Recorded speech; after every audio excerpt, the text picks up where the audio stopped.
Welcome to భక్తి ఓం channel. ఈ వీడియోలో అష్టకష్టాలంటే ఏమిటో తెలుసుకుందామా?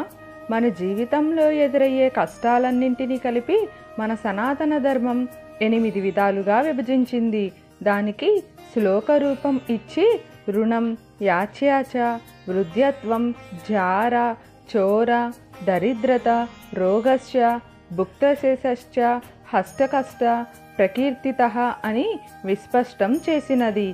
బతుకు తెరువు కోసం అప్పులు చేయటం, జీవనయాత్ర సాగించేందుకు భిక్షాటన చేయాల్సి రావటం, ముసలితనం వల్ల అన్నింటికీ ఇతరులపై ఆధారపడవలసిన ఆగత్యం, దిగజారుడుతనం వల్ల అవమానాలు ఎదుర్కోవటం, దొంగతనంలో అపవాదులు, దారిద్ర్య బాధ, రోగపీడ, ఒకరి ఎంగిలి తిని ప్రాణాలు నిలబెట్టుకోవాల్సి రావటం, ఇవన్నీ ప్రారబ్ధవశాత్తు మనుషులు అనుభవించే 8 రకాల బాధలని భావం. నిజానికి వీటిలో చాలా వరకు బలహీనత వల్ల కొని తెచ్చుకునేవే.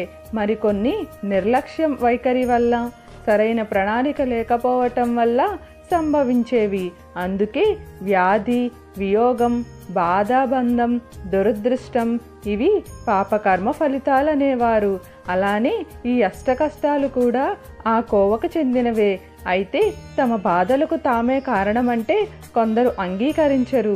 తాము అనుభవిస్తున్న కష్టాలకు వేరెవరో కారణమని నిందలు వేస్తుంటారు. వాటిని నిబ్బరంగా అనుభవించకుండా ఈశ్వరమంటూ బతుకుని ఈడుస్తూ ఉంటారు. ఎవరికీ లేని కష్టాలు మనకే వచ్చాయంటే అవి మనకు తెలియని మన పూర్వకర్మల ఫలితాలేనని అర్థం చేసుకోవాలి. కష్టం రావటం, రాకపోవటం, వ్యాధులు సోకకపోవటం మన ఆధీనంలో లేకపోవచ్చు.